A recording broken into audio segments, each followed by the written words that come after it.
topic, checking bloodlines. To check bloodlines, one needs blood samples.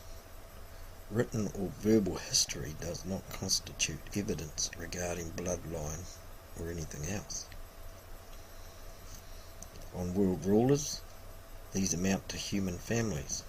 There is no particular coherent reason for introducing extraterrestrial bloodlines into the equation of human history. They are at best stories of human invention, at worst tools in which to distract those under the control of the more local families controlling their particular area of human society, distracting the governed from actually seeing who or what is governing them by introducing an element of the boogeyman monster under the bed syndrome. On the Orion Grey Reptilian, in regard to our planet's evolutionary history, dinosaurs were lizards. It is conceivable that a genetic strain was created using the available resources back then, provided of course that the exobots created by another species, perhaps a species who have long since become extinct, were here to do this. They have to have been here to do this, so it's conceivable in that regard.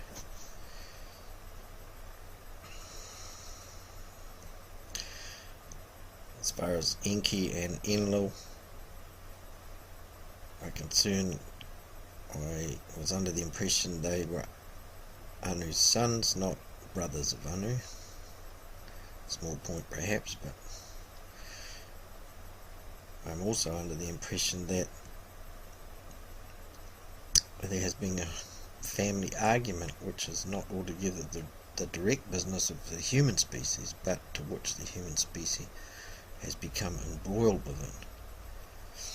But James does not actually mention Enki and Enlil in his Camelot interview.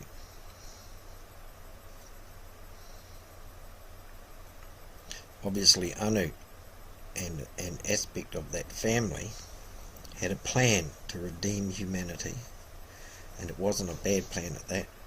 However, due to the possibility that there are major rifts in the Anunnaki family, and also due to their interactions with the humans, and those humans' ability to twist and spin stories as well, these stories becoming solidified within the cultures of Islam, Christianity and Judaism, to name the three major religions, and the one God concept became so distorted that it can never be trusted.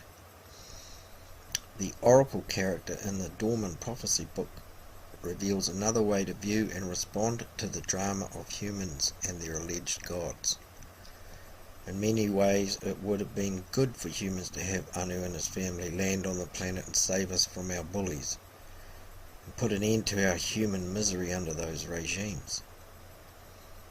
This is no longer to be, according to Lyricus information coming through James. Some think this means that Anu and his family have been banished somehow. I fail to see how this can be. Lyricus informs that Jesus is working with them, that at some point he realized that he got carried away in the moment and accepted the mantle of Messiah without really thinking it through, or words to that effect.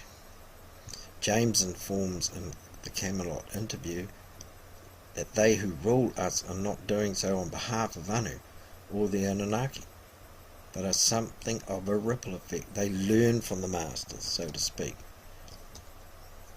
But I also wonder about the spin put on things.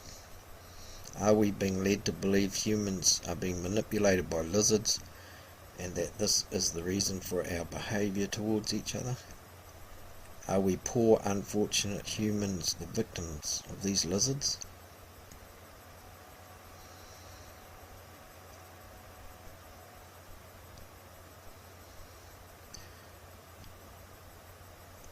The blueprint of exploration has an overarching intention. You are not the recipients of divine labour and meticulous training only to ensure that you may enjoy endless bliss and eternal ease.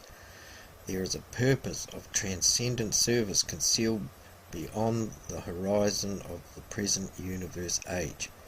If I designed you to take you on an eternal excursion into nirvana, I certainly would not construct your entire universe into one vast and intricate training school, requisition a substantial branch of my creation as teachers and instructors, and then spend ages upon ages piloting you one by one through this enormous universe school of experiential learning.